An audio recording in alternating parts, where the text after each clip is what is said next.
Hey guys, excuse all the wind and background noise. We just had a storm blow through. Today's video is going to be on how we created this potting bench.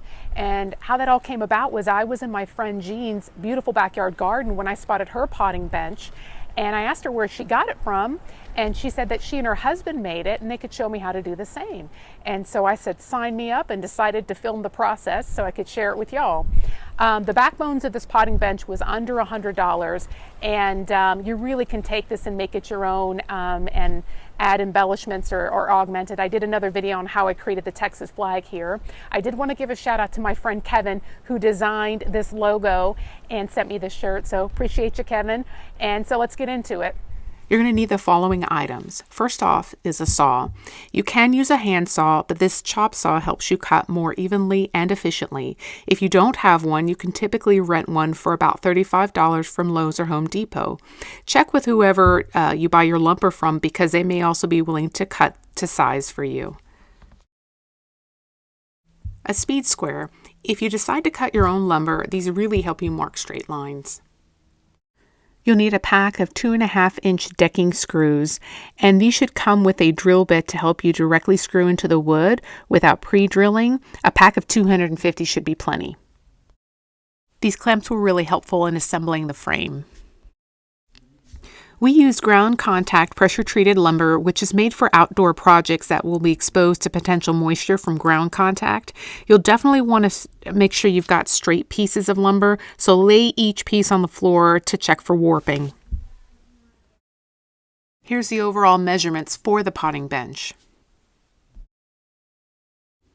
All right, using your 4x4x6s, you'll need 2 full-length pieces for the back legs and 1 full-length piece cut in half for the front legs.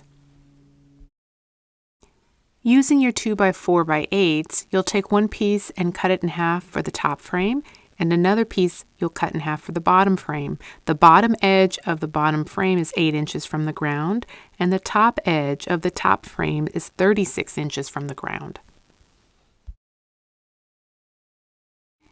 Making sure that the edge of the frame and leg were flush, I attached the frame to the legs using 3 screws at each attachment site, and I laid them out in a triangular pattern. So this is what your frame should look like at this point. Using another 2x4x8, we cut it into 4 2-foot pieces for the top and bottom sides. We used the clamps to attach the side pieces to the frame. That way we could ensure that they were level before screwing them into the frame itself. Do notice how the top and bottom frames are facing on the inside of the bench. This is what your potting bench should look like at this point in the process. Again, notice how the top and bottom frame are facing toward the inside of the potting bench and how they're flush with the side pieces. This is important because they will become the base for your top and bottom shelf. We then took another 2x4x8 and cut it in half, creating 2 4-foot pieces, one for the bottom center support and one for front bracing. We attached the front bracing after the tabletop was assembled at a later step. Using a 2x4x8 foot piece of lumber, we cut it down to about 41 inches for the crossbar. The top edge of the crossbar is about 4.5 inches from the top of the potting bench. In attaching the crossbar, we had to place 2 screws diagonally. We then cut a 13.5-inch piece for the top central support.